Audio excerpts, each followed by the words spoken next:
तपाईँको माइतीहरू हुन्छ नि त यहाँनिर कोही कोही माइतीहरू हुन्छ नि त भिडियो हेर्ने के छेत्री भन्नु त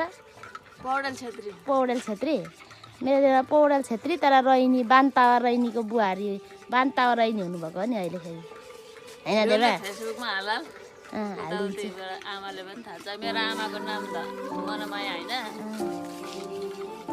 मेरो बाउको नाम धनबहादुर पौडेल मेरो देमा चाहिँ अहिले तर बान्तावा हाङखिङ खारो र हाङखिङको बुहारी ताप्लेजुङ जिल्ला 5 नम्बर फाखोला हो सबै भन्नुपर्छ नि त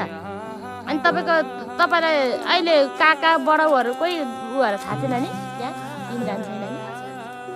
लोइ कोही हुन्छ नि के भयो कुन जिल्ला भन्नुभएको बहिनीहरू एउटा साइली छ कुन जिल्ला पर्यो देमा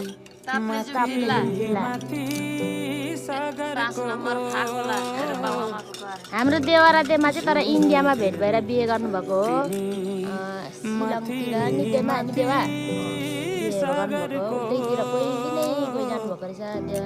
हाम्रो देमाको के भन्छ बाबा मम्मीहरू सबैजना आसामतिर उतै जानुभएको अब हामी चिया खाने मलाई त नलाउनै देमा बुझ्छ